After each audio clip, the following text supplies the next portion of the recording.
Bonjour et bienvenue dans cette troisième et dernière partie consacrée à la révolution néolithique. Alors, je vous rappelle où on en était. Un village s'est constitué, des milliers d'habitants arrivent à y vivre sur des surfaces très importantes, plus de 10 hectares, dont très peu ont été fouillés d'ailleurs en Turquie, dans ce village de Çatalhöyük. Et il faut comprendre que quand on est très nombreux, il arrive un moment où on doit se déplacer et coloniser de nouveaux milieux. Alors pourquoi? Tout simplement parce que dans une famille, on peut compter 5 à 6 personnes, mais quand la famille devient trop nombreuse, il faut que les hommes et les femmes se déplacent. Et on estime, c'est une moyenne, que si on se déplace de 1,5 km par an, tous les ans, pendant 2000 ans, eh bien, on envahit tout l'espace entre l'Anatolie et toute l'Europe jusqu'à l'Irlande, l'Angleterre et la pointe de la Bretagne. Et c'est exactement ce qui va se passer. L'homme va coloniser le monde entier en réalité à partir de ce foyer central qui se situe entre l'Anatolie, la Syrie et l'Irak actuel.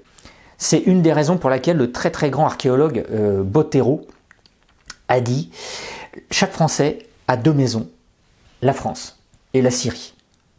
Alors la Syrie n'existe pas encore à ce moment-là, mais les premiers hommes là vont commencer à migrer, à coloniser de nouveaux milieux, tout en restant sur place au fait, et ce dans toutes les directions de l'espace. Et ça, on le sait grâce à l'archéologie, grâce à la découverte de poteries caractéristiques, mais aussi grâce à la génétique. Alors on parlera de la génétique et de la science du langage aussi, la linguistique, plus tard, je vous montrerai ça à la fin. Alors la question c'est de savoir dans quelle direction sont allés les hommes. Est-ce qu'ils sont allés plutôt vers l'ouest, plutôt vers l'est, plutôt vers le sud? En fait ils sont allés partout, tout simplement. Un groupe humain est parti vers l'est et va donner les civilisations de l'Indus, dans la vallée de l'Indus, les civilisations perses, donc une partie de ce qu'on appelle les Indo-Européens, puisque un autre groupe va partir du côté européen. Et puis il y a un autre groupe aussi qui va partir vers le sud et rester sur place, c'est le groupe sémite, qui donnera les langues akkadiennes, les kassites, les sumériens, on n'est pas tout à fait sûr, les sumériens c'est une langue vraiment très à part, les amorites, les assyriens, donc la Syrie, mais aussi les hébreux et les arabes. Toutes ces populations-là se sont séparées des autres il y a environ 10 000 ans et sont restées sur place. Il y a 10 000 ans, un autre groupe est parti vers l'Europe et un autre est parti vers l'Inde et la Perse. Et donc, on a une origine commune à tous ces individus et une langue commune qu'on appelle le nostratique. Bon, alors je ne sais pas du tout à quoi ça correspond, mais c'est une proto-langue et qui s'est disséminée un peu partout. Alors, on verra l'évolution du groupe sémitique, qui est sans doute le groupe le plus intéressant dans toute la préhistoire et dans le début de l'histoire, avec les Sumériens ici et les Akkadiens là, mais on verra ça dans une prochaine vidéo.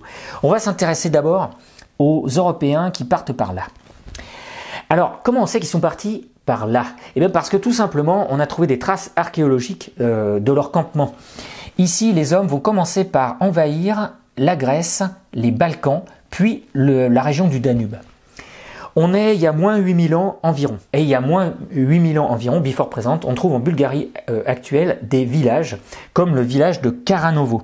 Alors si vous regardez cette reconstitution, vous voyez toutes les activités agricoles de paysans classiques, d'agriculteurs classiques, qui font de la céramique, le battage du grain, etc. Aucune évolution particulière à signaler, si ce n'est la création de 2 outils, l'herminette et la hache. Et en quoi c'est important ça? Eh bien parce que quand les Européens arrivent ici, enfin les ancêtres des Européens arrivent ici, là, il y a des forêts. La forêt de chênes, la chêne est mixte, qui a envahi toute l'Europe parce qu'il y a eu un réchauffement climatique. Et il va commencer par falloir défricher tout ça si on veut arriver à faire de l'agriculture. Et donc la première grande catastrophe écologique du monde va apparaître lorsque les agriculteurs arrivent et vont couper tous les bois. Il n'y a plus aujourd'hui en Europe aucune forêt primaire. Et puis l'herminette, c'est pour trouver des bonnes pierres justement à tailler, il faut commencer à creuser dans le sol pour trouver des silex. Au départ, on prend les silex à ciel ouvert, comme vous voyez sur cette mine à ciel ouvert que j'ai trouvée dans les gorges du Verdon là. Mais quand il n'y a plus de silex à ciel ouvert, il faut creuser et l'homme va inventer la mine. Ou alors la mine, souvent on l'associe à Germinal, on est en 1850 et tout, mais non, non, la mine, ça date d'il y a moins 8000 ans. On creuse dans des grands trous, ici vous êtes à Maastricht en Hollande, et on descend comme ça, donc c'est hyper dangereux, et on va creuser à plusieurs mètres sous la terre, là, pour retrouver des silex et les ramener. Et ensuite on en fait commerce et tout ça, et on fabrique des haches avec, et c'est comme ça qu'on va pouvoir faire vraiment de l'agriculture dans des lieux où la forêt dominait. Il y a autre chose qu'on peut trouver en Bulgarie, c'est dans la grotte Magura des peintures. Alors j'y suis allé personnellement et c'est absolument extraordinaire ce qu'on trouve là. Vous avez des peintures formidables, vous voyez des hommes et des femmes habillés avec des robes très particulières là, qui ont l'air de faire une sorte de danse, là, sans doute parce qu'ils mangeaient des champignons qu'on a retrouvés sur place. Mais ce qui est le plus intéressant à mon avis, c'est ça. Cette peinture que vous voyez là, c'est un calendrier solaire et lunaire. Alors on va quitter la Bulgarie et le Danube et on va se rapprocher de l'Europe de l'Ouest. Alors on va commencer au point 6 ici, là ici vous êtes à l'île de Malte et là vous voyez des structures mégalithiques exceptionnelles. Alors on pense que les hommes qui sont arrivés à Malte ne sont pas tout à fait les mêmes, c'est pas le même groupe que celui qui est arrivé ici dans les Balkans. Ce sont des hommes qui sont arrivés par la mer, forcément puisqu'on est sur une île au sud de la Sicile là. Et les structures là sont absolument exceptionnelles, ce sont des mégalithes. Et oui, parce que au fait les hommes de la révolution néolithique sont les hommes des civilisations dites mégalithiques. Alors je ne sais pas si c'est très clair pour vous ça, mais les mégalithes, les structures en pierre levée, qu'on appelle des menhirs en Bretagne, ou des dolmens quand il y a 3 pierres comme ça, moi j'ai toujours associé ça aux Gaulois et aux Celtes, qui arrivent 500 ans avant Jésus-Christ, 5 ou 600 ans avant Jésus-Christ en Europe.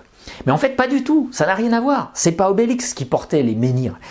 Les menhirs, les pierres, les mégalithes proviennent de ces premières civilisations néolithiques dont on ne connaît pas grand-chose parce qu'en fait ils n'écrivaient pas. Et ça n'a rien à voir avec les Gaulois ou les Celtes. C'est bien avant. Et ces structures mégalithiques, on en connaît donc à l'île de Malte, mais on en connaît aussi en Bretagne. Vous avez ici, sur le site de Carnac, les plus beaux menhirs alignés en plus, et on ne sait absolument pas pourquoi d'ailleurs. Vous avez des dolmens qui servaient sans doute de pierre tombale, on le pense, mais en fait on n'en a pas de preuve. Et vous avez des structures absolument gigantesques, comme ici, ce menhir qui est le plus grand du monde, qui se trouve dans le Morbihan, qui mesure 20 mètres de haut, mais qui a été détruit par la foudre. Et pour mettre en place un menhir de cette taille-là, qui fait 348 tonnes, c'est la pierre levée la plus lourde du monde. Eh bien, il a fallu à peu près 1750 hommes qui ont tiré sur des cordes en même temps pour la soulever. Oui, parce qu'au fait, il n'y a pas de mystère quant à la construction de ces bâtiments-là. On invoque parfois les extraterrestres et tout ça, mais non, pas besoin d'extraterrestres, il suffit d'avoir des hommes. Si vous avez beaucoup d'hommes et des cordes et des rondins de bois, vous arrivez à déplacer ces roches sur des dizaines de kilomètres. Et on les extrait dans les carrières, en fait, en plantant des pieux en bois, en mettant de l'eau dedans, on éclate la roche, et si on prend beaucoup de temps, on arrive à faire ça. Là, on est il y a moins 6000 ans, moins 5000 ans, et les hommes qui sont là ont fait tout ça, mais on ne sait pas grand-chose d'eux. On ne sait même pas quel était leur nom et comment ils s'appelaient eux-mêmes. Par contre, et ça c'est extraordinaire, on a découvert un de ces hommes piégé dans la glace. C'est le fameux Ötzi, qu'on a trouvé ici entre la frontière autrichienne et italienne. Alors au début on a cru qu'il était du côté autrichien, donc on l'a emmené en Autriche, puis après on a découvert qu'en fait non, il a été trouvé du côté italien, donc maintenant il est dans un musée en Italie et il est bien conservé et tout. Ötzi, qui est aussi appelé l'homme des glaces, a été découvert par hasard par des randonneurs qui passaient dans ce secteur en décembre 1991. Alors, il a été trouvé à 3210 mètres d'altitude, précisément dans les Alpes de Lodz, d'où son nom là. Alors, il se trouve entre la vallée du Schnall, côté italien, et la vallée du Fenter, côté autrichien. Et d'après l'étude des mousses qu'il portait sur lui, il provient de la région qu'on appelle Château de Juval, et parce qu'on a trouvé là des vestiges d'un campement néolithique, mais qui n'existe plus du tout aujourd'hui, qui n'a rien à voir avec le château de Juval d'ailleurs. Alors, si on regarde son équipement, on voit que d'abord, il mesurait environ 1m60, qui n'est pas très grand, il avait un bonnet en peau d'ours, et il avait des cheveux et une barbe.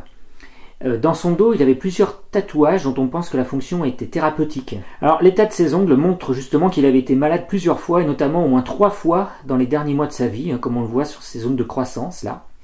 Dans son estomac, on a trouvé de la farine d'épeautre et du charbon qui montre qu'il mangeait du pain, donc c'est bien un homme du néolithique. Alors le charbon, on a pu le dater à 5300 ans, before present. Si vous regardez à droite, vous avez de la mousse. Cette mousse, c'est un emballage pour emballer sa nourriture, et donc on sait qu'il n'est pas mort de faim. D'ailleurs, dans son intestin, on a retrouvé des restes de viande et de végétaux, donc il avait bien un régime omnivore. Et il y avait aussi des grains de pollen de fleurs de fin de printemps. À droite sur l'image, vous voyez un nécessaire à faire du feu. Il y a un briquet constitué d'amadou et de silex. Et à gauche, vous avez une chaussure fourrée avec de l'herbe. Alors, on a pu reconstituer ses vêtements. Il avait 3 couches de vêtements en fait. Des jambières, un pagne, une veste en peau de cerf et de chèvre, et puis une cape là faite d'herbe et d'écorce de tilleul. Donc il était vraiment équipé contre le froid. Sa hache est très particulière, elle est en cuivre, ce qui est très rare à l'époque. Ça montre que cet homme était important, sans doute un chef. Et en plus, comme la hache n'est pas aiguisée, c'était sans doute un instrument de pouvoir, qui ne servait pas à couper du bois. Alors comment il est mort? D'après une radiographie qu'on a fait sur son corps, là, on a pu voir 2 grandes blessures. Une blessure à la main droite, qui était en train de se cicatriser, et une pointe de flèche dans l'épaule gauche, qui d'après des images de tomographie a provoqué une immense hémorragie qui a causé sa mort. On pense qu'il est mort de ça. Au début on n'était pas sûr parce que ça commençait à cicatriser, mais ça n'a pas suffi. Il est mort de fatigue, de froid et des suites de cette blessure. Voilà le scénario de sa mort. Bon, on n'en sait pas plus, mais la science moderne a permis de reconstituer son visage et son corps. Et donc voilà à quoi ressemblait un homme du néolithique en Europe de l'Ouest il y a plus de 5000 ans. Maintenant, la question qu'on doit se poser, c'est quelle était leur vraie culture? Et comment ils parlaient? Quel était leur langage? Et d'où est-ce qu'ils provenaient?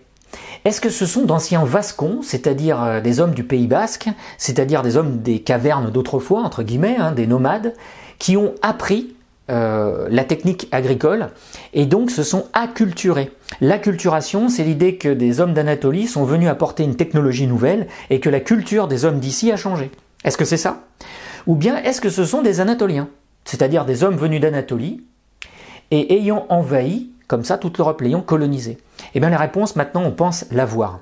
Au départ c'était une idée qu'avait eue Colin Renfrew, un archéologue britannique, et elle a été confirmée par la génétique. On a montré à l'université de Mayence en Allemagne, en faisant des tests génétiques, que les gènes de Vascon ne correspondent pas aux gènes des premiers agriculteurs d'Europe de l'Ouest.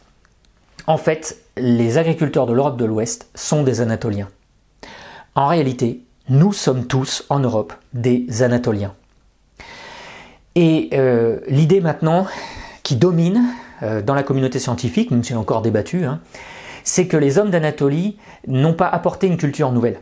Ils ont colonisé l'Europe et ils ont remplacé tous les habitants qui étaient là. À part quelques foyers qui restent, comme les Finlandais et les Basques d'aujourd'hui, qui ont encore une identité à part. Mais pour tout le reste, nous sommes des Anatoliens. Et comme ce groupe avait donné aussi les Perses et les Indiens, on dit que nous sommes des Indo-Européens, dont la maison mère est l'Anatolie centrale. Voilà. Alors ça c'est confirmé par la génétique, mais ça a été confirmé aussi par autre chose, et qui est beaucoup plus rigolo, je trouve, c'est les études linguistiques. En effet, je ne sais pas si vous avez remarqué, mais il y a plusieurs mots qui se ressemblent dans des pays différents. Vous prenez par exemple l'anglais, l'allemand, le français et l'espagnol. Comment on dit rouge, comme ma chemise? On dit red en anglais, on dit rot en allemand, on dit rojo en espagnol. Ça se ressemble quand même. Comment on dit père? En anglais on dit father, en allemand on dit vater, et en français on dit père. Et en latin on dit pater. Il y a des ressemblances quand même assez étonnantes. Et par contre, aucune ressemblance avec des langues très différentes comme le chinois ou le japonais. Donc il y a une origine commune aux langues. Et comme on peut faire des arbres phylogénétiques avec de la génétique, on peut faire des arbres phylogénétiques avec des langues. Simplement des arbres reconstitués à partir des ressemblances. Et à ce jeu-là, regardez cet arbre-là que je vous présente là, c'est une simplification de cet arbre paru dans Pour la Science. Alors voilà, c'est paru ça dans le numéro 400 de Pour la Science. Là, vous avez l'arbre phylogénétique de toutes les langues dites indo-européennes. Et là, vous allez être étonné parce qu'il y a des ressemblances auxquelles vous ne vous attendez pas forcément. Si on représente de manière schématique, j'ai ici représenté les langues indo-européennes principales. Le hittite, qui est une langue morte, qui parlait il y a plus de 3000 ans, qui a disparu. Le grec et l'arménien. Le perse, l'afghan, l'hindi. Le slave, donc le russe, le polonais, etc. Le germain, donc l'anglais, l'allemand. Le latin, donc ce qui donnera l'espagnol, l'italien, le français. Et les langues bretonnes, qui ne se parlent plus que localement, mais qui autrefois étaient parlées par tous les Celtes, donc les Gaulois. Mais c'est une langue qui a été éliminée au fur et à mesure de la disparition des peuples gaulois. Il en reste quelques traces, hein. Par exemple Paris, la ville de Paris, bah, c'est un mot gaulois ça. Il y a quelques noms de pays comme ça qui sont des noms de gaulois. L'Auvergne par exemple. Si on compare toutes ces langues, on peut non seulement arriver à les regrouper, par exemple le latin est plus proche du germain qu'il n'est proche du breton, mais en plus on peut dater, en considérant le nombre de modifications des mots, on peut arriver à dater les moments de leur séparation. Et ça c'est très intéressant. Ça montre qu'il y a 8700 ans, donc après la séparation entre les groupes indo-européens et les groupes sémites, il y a 8700 ans, le groupe des Hittites s'est distingué de tout le reste. Ensuite, les Grecs se sont séparés du reste. Et ça, c'est compatible avec l'archéologie qui montre que l'île de Chypre, par exemple, la Crète et le sud de la Grèce ont été colonisés très très tôt. Ce groupe-là s'est séparé du reste. Avec les Arméniens aussi, qui vivent encore ici, là, aujourd'hui. Il y a 6900 ans, les Perses partent. Alors, ça veut dire qu'un groupe est parti ici, puis ensuite, un peu plus tard, ce groupe-là est parti par là. Puis arrive la séparation avec le groupe des Slaves, et ensuite arrive le groupe qui va donner donc les langues germaniques, donc c'est le groupe germain qui est là, les langues latines, plus au sud, méditerranéennes, hein, okay, et puis les langues bretonnes qui sont plus vers l'ouest aujourd'hui. Mais en réalité, c'est le groupe des Celtes, et les Celtes, leur maison mère, c'est pas du tout la France, hein, donc nos ancêtres ne sont pas les Gaulois, et définitivement pas les Gaulois. Les Celtes ont comme lieu géographique premier les pays de type Autriche et Allemagne aujourd'hui. Donc en fait, les Allemands pourraient dire que leurs ancêtres sont les Gaulois. Et les Français, pas vraiment en réalité. Hein, nos ancêtres, ils sont anatoliens et donc c'est cette civilisation campinienne là, comme ça. Et puis ensuite, les Celtes sont arrivés. Et les Romains sont arrivés. Et on est un mélange de latin, de campinien, de tout ça. Bon, on a fait le tour là des premières civilisations qui ont peuplé l'Europe, mais par contre, on est toujours dans la préhistoire. C'est-à-dire que l'écriture n'a pas été inventée, le chamanisme va continuer à perdurer, on est toujours une civilisation du culte, pas de Dieu, pas de maître, pas d'inégalité sociale, pas de grande hiérarchie, tout ça. Et je vais vous proposer dans une prochaine vidéo de comprendre ce qu'on a appelé la révolution de l'écriture et qui va tout changer avec l'apparition des premières grandes cités, pas confondre avec le village, puis les premiers empires avec les Acadiens et tout ça. Je vous dis à bientôt pour une prochaine vidéo parce que sinon je m'arrêterai jamais. Au revoir et à bientôt sur 10 minutes sur.